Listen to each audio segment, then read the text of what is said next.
너의 하나님 여호와가 너의 가운데 계시니 그는 구원을 베푸실 전능자이시라.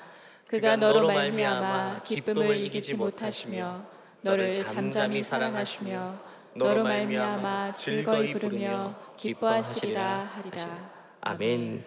사람들이 달리기를 시작할 때 이유는 단순하죠. 건강을 지키기 위해서 내 몸을 사랑하기 때문에 달리기를 시작합니다. 그런데 신기하게도 꾸준히 달리다 보면 달리기 자체의 매력에 빠지게 됩니다. 마라톤을 즐겨하는 분들은 입을 모아 말합니다. 달리는 그 순간이 제일 행복하다고 말입니다. 건강이 좋아지는 유익도 있지만 그것보다 더 큰 기쁨은 달리기 자체의 기쁨을 느끼는 거예요. 기도도 그와 같습니다. 처음에는 나의 필요 때문에 나의 유익을 위해서 기도 생활을 시작합니다. 하지만 시간이 지날수록 기도하는 그 순간 자체가 행복이요 은혜임을 깨닫게 되는 것입니다. 기도의 매력에 빠지는 거예요. 기도의 매력은 하나님과 깊은 교제를 나누는 데 있습니다. 그래서 기도의 본질은 무언가를 얻는 것보다 하나님과 대화를 통해 그분과의 더 깊은 교제 속으로 나갈 수 있다는 것이 가장 큰 의미이요 유익이 되는 것입니다. 생각해 보십시오. 우리가 누군가를 만나려면 약속을 잡아야 되고 영향력 있는 사람을 만나기 위해서는 시간 약속을 잡기가 참 어려울 겁니다. 그러나 기도를 통해서 우리는 만유의 창조자이시고 만유의 주이신 만왕의 왕이신 하나님을 어느 때나 독대할 수 있습니다. 하나님이 너무 바빠서 천사를 대신 보내서 우리와 대화하게 하지 않으시고 하나님이 직접 우리와 만나 주시는 겁니다. 그리고 놀라운 사실은 하나님이 이 시간을 우리보다 더 고대하시고 우리보다 더 기다리시고 기뻐하신다는 사실입니다. 그래서 이사야 선지자는 우리의 기도를 듣기를 원하시는 그 하나님의 마음을 이렇게 표현합니다. 그들이 부르기 전에 내가 응답하겠고 그들이 말을 마치기 전에 내가 들을 것이며, 하나님의 귀는 항상 열려 있습니다. 하나님은 항상 우리를 만나기를 원하십니다. 그걸 고대하십니다. 하나님께서는 당신의 백성의 기도를 기다리시는 겁니다. 자녀가 태어나게 되면 부모와 소통을 하게 되죠. 처음에는 눈을 마주치고 빵긋 웃음을 짓고 손짓 발짓으로 어떻게 하면 부모와 소통하려고 이제 말이 터지기 시작하면 옹알옹알 하기 시작하고, 근데 그 모든 몸짓과 시도가 부모님에게 얼마나 큰 기쁨을 주는지 모릅니다. 부모와 소통하려고 하는 자녀의 그 모습, 부모에게는 최상의 기쁨이죠. 마찬가지로 이 이사야서 말씀처럼 하나님의 마음이 그러하대요. 우리가 부르기 전에 하나님은 응답하시는 분이고 말을 마치기도 전에 하나님은 일하시는 분이라고 표현될 정도로 하나님은 우리를 그렇게 기다리고 계신다고 이야기합니다. 오늘 봤던 본문 스바냐 선지자의 고백도 마찬가지입니다. 이 한 구절이 우리를 하나님께서 얼마나 사랑하시는지, 얼마나 우리가 기도하기를 원하시는지 그 마음을 표현하고 있습니다. 너희 하나님 여호와가 너희 가운데 계시니 그는 구원을 베푸실 전능자시라. 그가 너로 말미암아 기쁨을 이기지 못하시며 너를 잠잠히 사랑하시며 너로 말미암아 즐거이 부르며 기뻐하신다. 마치 자녀를 바라보면서 너무너무 기쁨의 미소를 짓는 그 부모의 모습을 연상시키는 표현입니다. 이게 바로 우리를 향한 주님의 마음입니다. 그런데 어떤 분들은 이 하나님의 마음을 의심하는 분이 있어요. 하나님이 나를 이렇게 기다리실까? 하나님이 나를 이렇게 즐겨 맞이하실까? 나를 좋아하실까?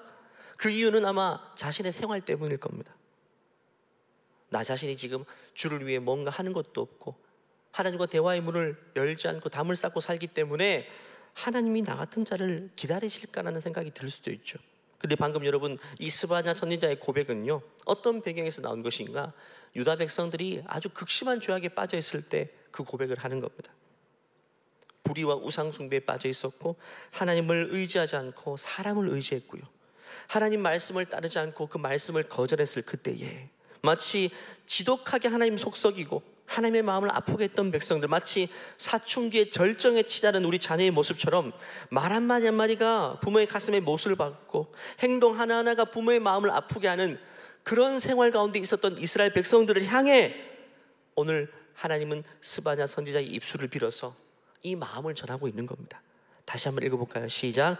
너희 하나님 여호와가 너희 가운데 계시니 그는 구원을 베푸실 전능자이시라. 그가 너로 말미암아 기쁨을 이기지 못하시며 너를 잠잠히 사랑하시며 너로 말미암아 즐거이 부르며 기뻐하시리라 하리라. 우리를 얼마나 기뻐하시는지 이렇게 표현하죠. 기쁨을 이기지 못하신다. 그리고 잠잠히 은근히 한결같이 사랑하신다. 그리고 우리를 향해서 사랑의 멜로디, 사랑의 노래를 부르고 계신다. 여러분, 세상에 누가 우리를 이렇게 사랑해 줍니까? 누가 우리에게 이렇게 반응해 주고, 누가 우리를 보며 사랑의 미소를 짓고 사랑의 멜로디, 사랑의 노래를 부릅니까? 여러분, 이거는 가족과 배우자도 불가능한 일입니다. 사람은 다 똑같아요. 사람 간의 사랑은요, 다 지극히 조건적입니다. 내가 힘이 있고 힘이 없고 연약해지면 그 사랑은 예전 같지 않아집니다. 하지만 이 스바냐 선지자의 고백은 우리를 향한 한결같은 그 하나님의 사랑의 이야기를 하고 있습니다. 하나님은 인간의 사랑과는 다르다는 겁니다. 한결같다는 겁니다. 내가 그분에게 잘 못한 것이 있을지라도, 사람은 마음을 닫아버리겠지만 하나님은 더 불타오르는 사랑으로 한결같이 은근히 우리를 바라보고 계시다. 근데 중요한 사실은요, 이 하나님의 사랑을 언제 경험하게 되는가? 바로 성도가 기도할 때 경험하게 된다는 사실입니다. 그래서 기도가 중요한 겁니다. 기도하는 자는 그 사랑이 그 마음에 계속 부어지는 것이고, 기도가 메마른 인생은 하나님의 사랑도 메마른 채 살아갈 수밖에 없다는 사실입니다. 기도는 결국 하나님의 사랑이 우리 마음 가운데 흘러 들어오는 통로와 같습니다. 기도가 없으면 그 통로가 막혀 있기 때문에 하나님의 사랑을 한 줄기도 경험할 수 없게 되는 것이죠. 많은 사람들이 행복한 것이 인생의 목적이라고 생각하죠. 행복이 뭡니까? 언제 행복합니까? 사랑할 때, 사랑받을 때 제일 행복하죠. 그런 차원에서 기도를 통해서 하나님의 폭포수와 같은 사랑의 음성을 들으시고 강렬한 주님의 사랑에 내가 반응하게 될 때, 그것이 성도에게 더없이 가장 행복한 삶입니다. 그 삶이 우리에게 없으면 여러분 메마른 것입니다. 이번 한 주도 기도를 통해 우리를 잠잠히 사랑하시고 우리로 말미암아 기쁨을 이기지 못하신다고 말씀하시는 그 하나님의 사랑을 날마다 깨달아 살게 되는 우리 모두가 되길 축복합니다. 방금 읽은 스바냐 선지자의 말씀, 우리 노래로 한번 불러볼까요? 이 노래 다 많이 아실 겁니다.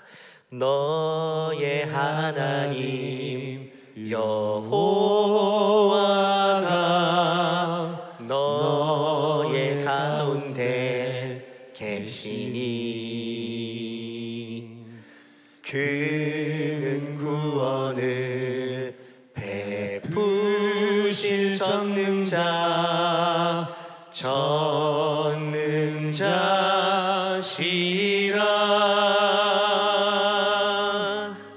그가 너로 인하여 기쁨을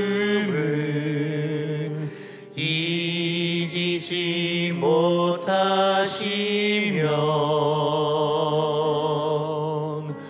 너를 잠잠히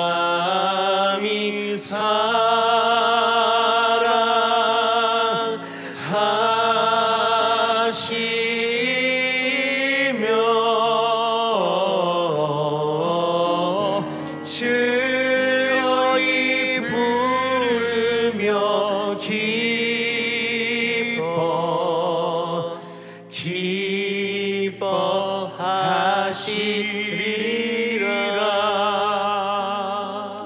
이것이 바로 우리를 향한 지금의 하나님의 마음입니다. 탕자의 뷰를 보면 아버지의 마음을 너무 아프게 했던 한 아들이, 막내 아들이 아버지의 마음에 큰 못을 받고 집을 나가죠. 근데 결국 모든 것들을 탕진하고 허무함의 끝에 시달리다가 결국 아버지의 품에 돌아옵니다. 그때 아버지의 반응이 어땠는지 기억하실 겁니다. 누가복음 15장 말씀인데요, 아버지의 마음을 같이 읽어볼까요? 시작. 이에 일어나서 아버지께로 돌아가니라. 아직도 거리가 먼데 아버지가 그를 보고 측은히 여겨 달려가 목을 안고 입을 맞추니 아들이 이르되 아버지, 내가 하늘과 아버지께 죄를 지었사오니 지금부터는 아버지의 아들이라 일컬음을 감당하지 못하겠나이다 하나. 이 스토리에 등장하는 아들은 정말 몹쓸 아들입니다. 그래서 탕자, 방탕한 아들이라고 이야기했죠. 아버지의 마음을 전혀 모르는 아들입니다. 그런 아들을 향해 아버지는 어떻게 반응합니까? 네가 감히 어떻게 그럴 수 있냐, 이렇게 말씀하지 않았어요. 한량없이 기다려 주십니다. 그리고 그가 돌아왔을 때는 언제 그랬나는 듯이 아들을 감싸 안아주시고 반지를 끼워주고 새 옷을 입혀주고 동네 잔치를 위해서 손까지 잡고 있어요. 이 자리에 계신 분들은 사실상 신분으로는 다 하나님의 자녀일 것입니다. 하지만 하나님의 교제가 전혀 없는 분도 있을 겁니다. 통계를 봐도 크리스찬 인구 중에 절반 이상이 기도 생활이 전혀 없는 채 살아가고 있다고 하죠. 하나님을 아버지라고 인식을 합니다. 하지만 집을 나간 탕자와 같이 아버지와 교류가 끊긴 것처럼 하늘 아버지와 전혀 대화가 없이 교제의 담을 쌓고 사는 사람이 얼마나 많은지 모릅니다. 그런 분들에게 하나님은 오늘 9월 한 달 동안 오직 기도 운동을 통해서 여러분들을 기도의 자리로 초청하고 있습니다. 아버지의 품으로 돌아올 수 있는 자리, 다시금 아버지의 음성을 들을 수 있는, 아버지를 독대할 수 있는 그 사랑의 테이블로 우리를 초청하고 있는 것입니다. 그래서 20절 말씀 보면요, 거리가 먼데 아버지가 그를 보고, 저는 이 표현이 제일 가슴이 와닿더라고요. 측은히 여겼다. 하나님은 우리를 측은히 여기십니다. 탕자 아버지가 집 나간 탕자를 향해서 측은히 여긴 것처럼 이건 불타오르는 긍휼을 말합니다. 왜냐하면 아버지를 떠난 아들이 사실 그 삶이 뻔하지 않습니까? 어디서 무얼 하나 고생하며 살아갈 수밖에 없기 때문에 아버지의 마음이 너무 측은하죠. 우리 하늘 아버지도 마찬가지입니다.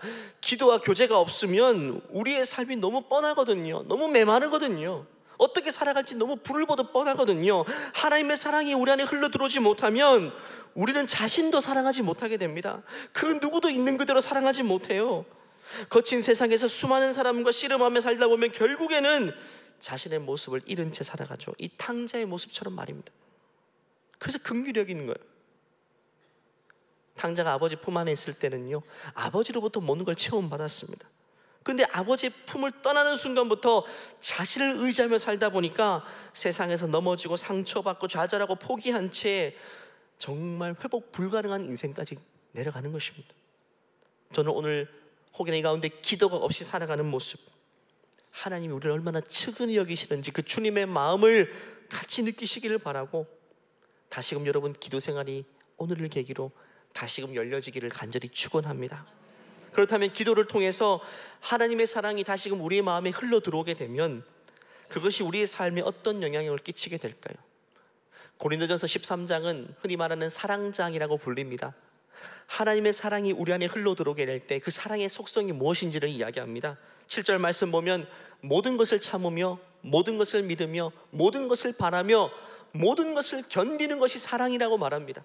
사랑이 없을 때는 반대로 참지 못하고 믿지 못하고 바라지 못하고 견디지 못하지만 그 사랑이 우리에게 흘러 들어오면 그 사랑이 결국에는 참게 만들고 믿게 만들고 바라게 만들고 견디게 만드는 겁니다. 여러분, 우리는 사랑의 힘으로만 버틸 수 있는 겁니다.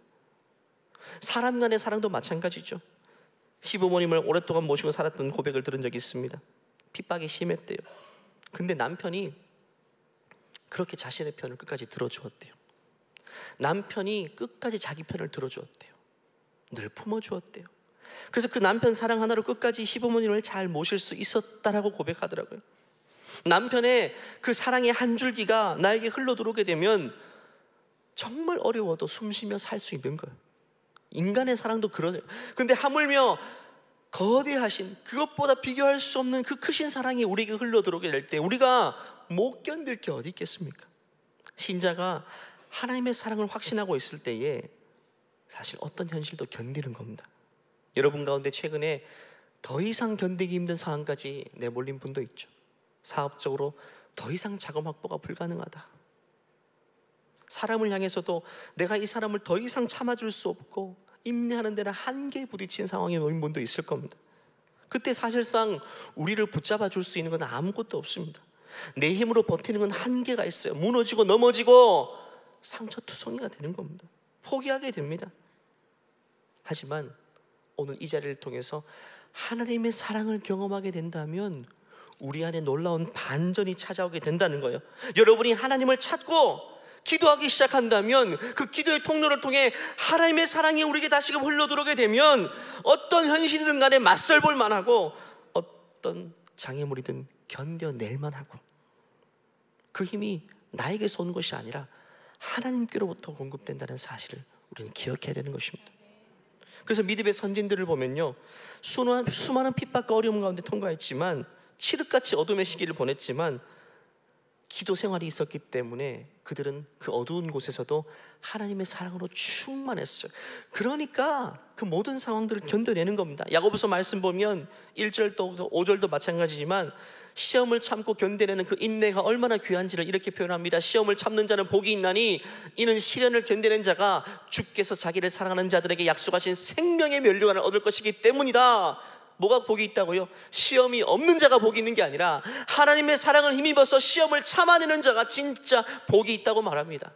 야고보서 5장도 마찬가지입니다. 같이 읽겠습니다. 형제들아, 주의 이름으로 말한 선지자들을 고난과 오래 참음의 본으로 삼으라.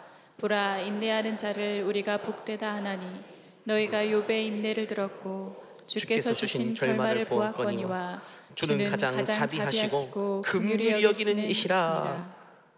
1장도 5장도 동일하게 말합니다. 시험을 참는 자가 복이 있다. 시험이 없는 자가 아니라 인내할 필요가 없는 자가 아닌 인내하는 자가 복이 있다. 하나님의 사랑을 힘입어서 인내하며 시험을 견디며 이기는 자가 진짜 복된 인생이라고 말합니다. 그러면서 두 가지 모델을 제시합니다.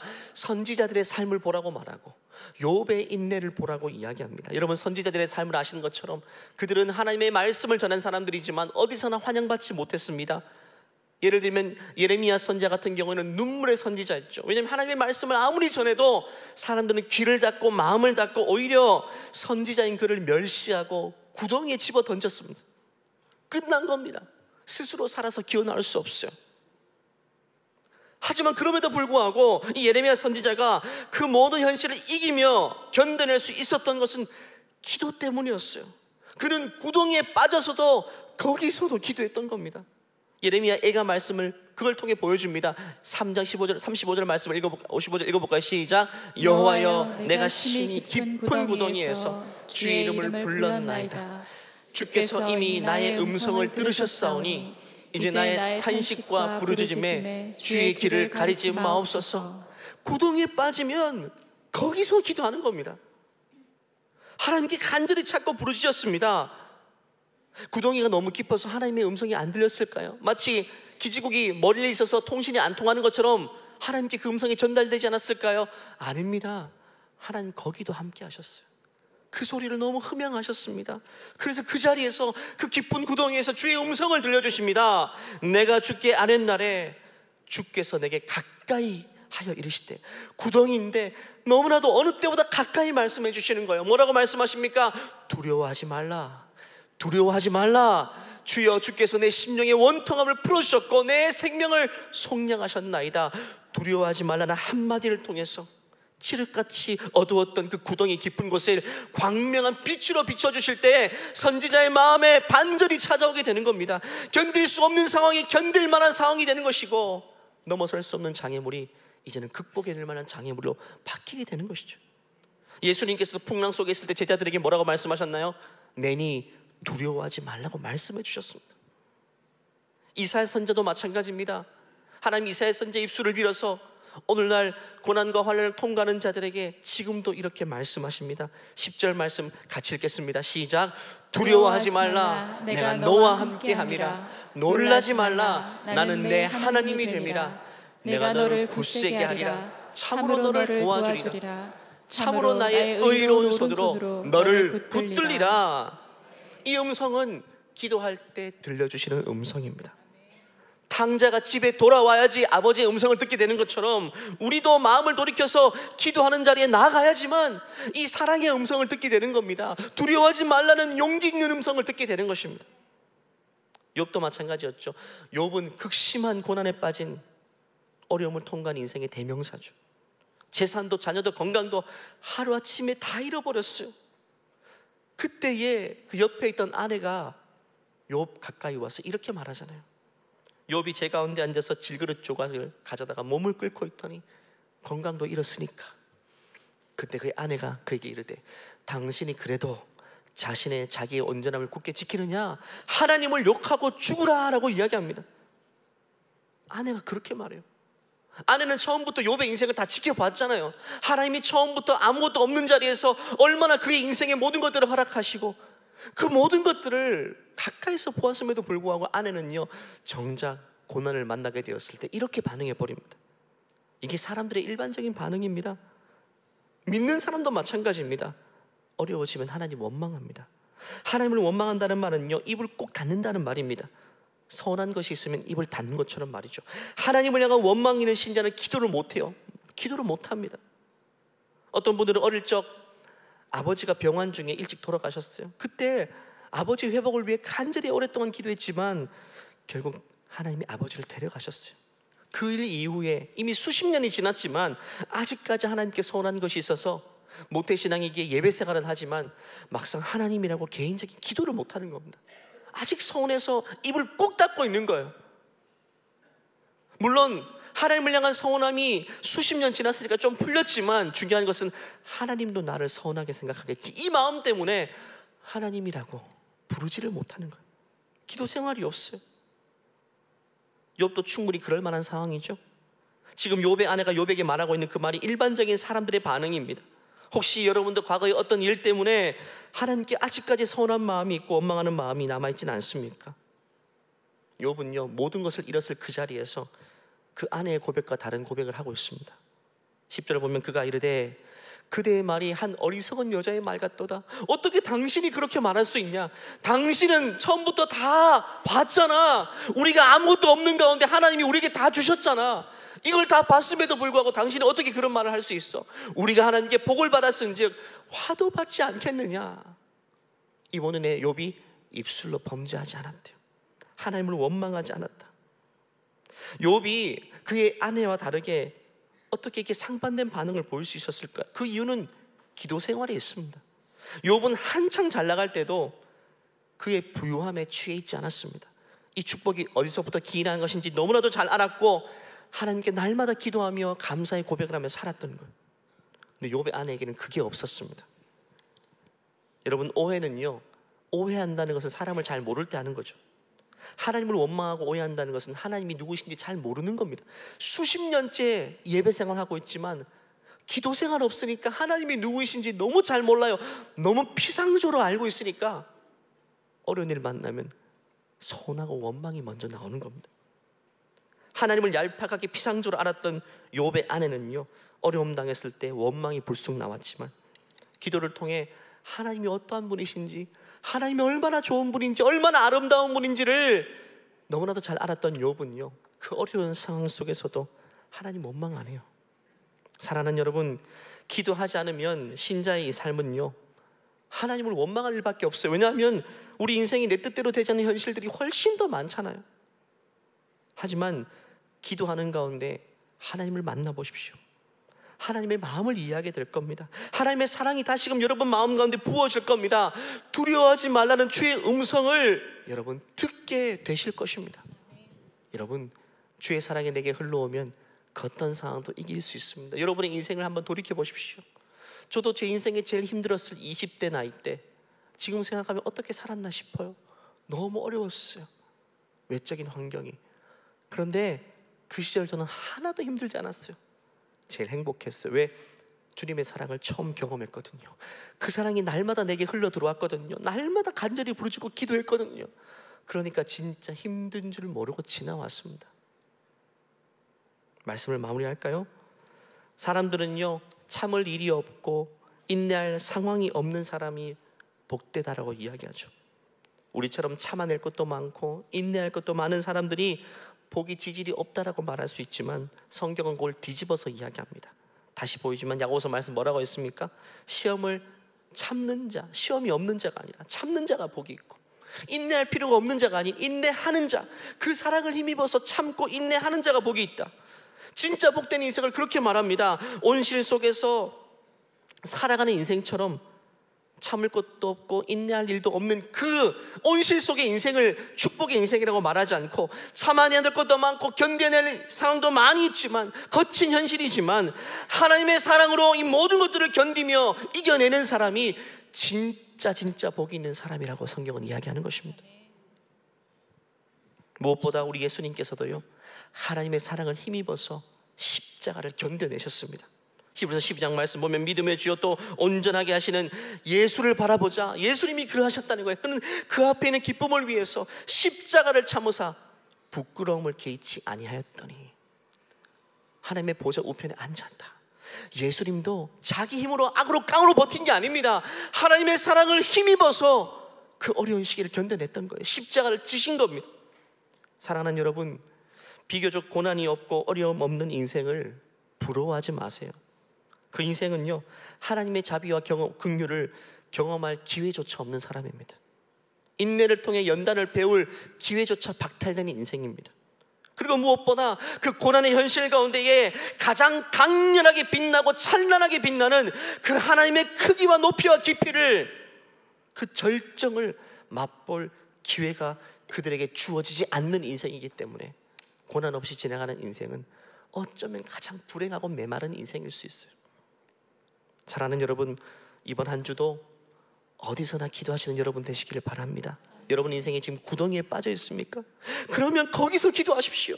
막다른 길목에 서 있습니까? 거기서 하나님을 간절히 찾으십시오. 풍랑의 한가운데를 통과하고 있습니까? 그 자리에서 하나님을 간절히 부르짖으시기를 바랍니다. 그리하면 그 자리에서 하나님의 사랑이 여러분의 인생 가운데 강렬하게 폭포수와 같이 부어져서 그 어떤 현실도 견뎌내고 이겨내게 하실 것입니다. 우리가 기도하는 자리로 나갈 텐데요, 끝으로 로마서 5장 5절 말씀을 읽고 이 말씀을 붙잡고 한번 기도하겠습니다. 같이 읽겠습니다. 소망이 우리를 부끄럽게 하지 아니함은 우리에게 주신 성령으로 말미암아 하나님의 사랑이 우리 마음에 부은 바 됨이니. 아멘. 성령께서 지금도 그 하나님의 사랑을 우리 이 작은 가슴에 넘치도록 부어주고 계십니다. 다 같이 나셔서 이 말씀 붙잡고 기도하겠습니다. 이 시간 성령께서 우리 작은 마음에 하나님의 크신 사랑을 넘치도록 부어주시길 기도합시다.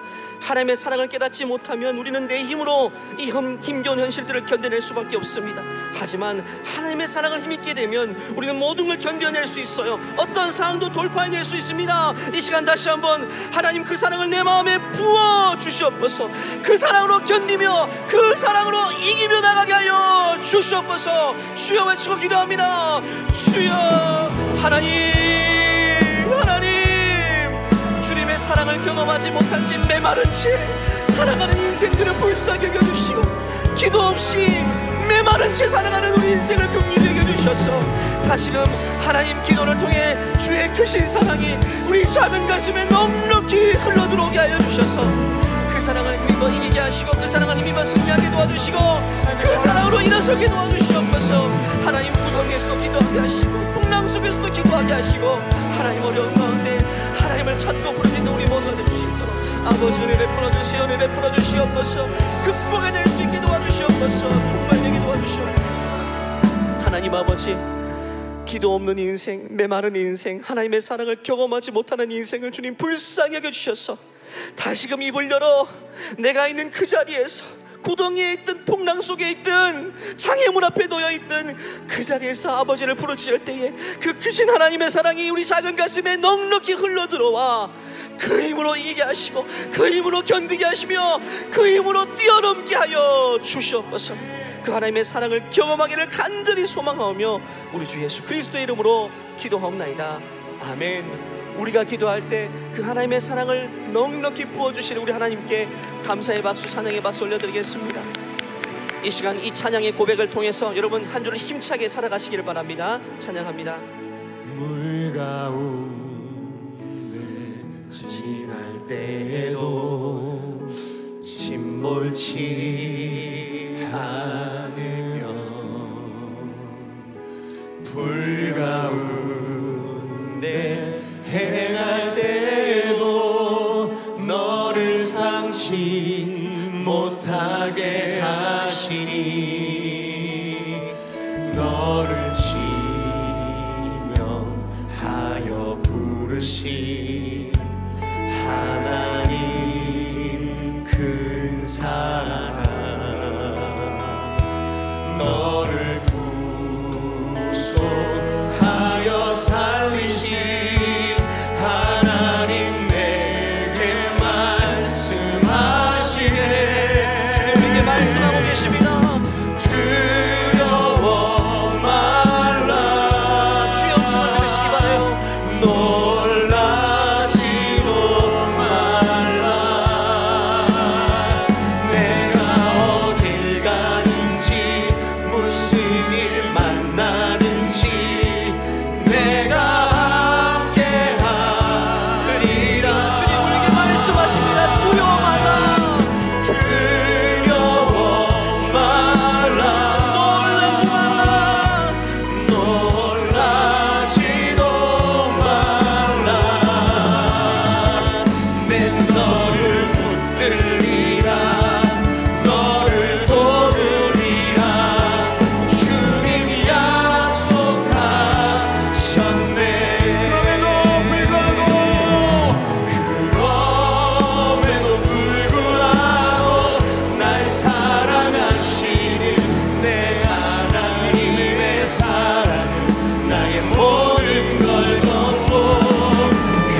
기뻐하신 하나님, 우리의 기도를 흠양하신 하나님, 우리를 잠잠히 사랑하신 하나님, 우리를 향해서 기쁨의 노래를 부르신 하나님, 영광의 박수 올려드리시기 바랍니다.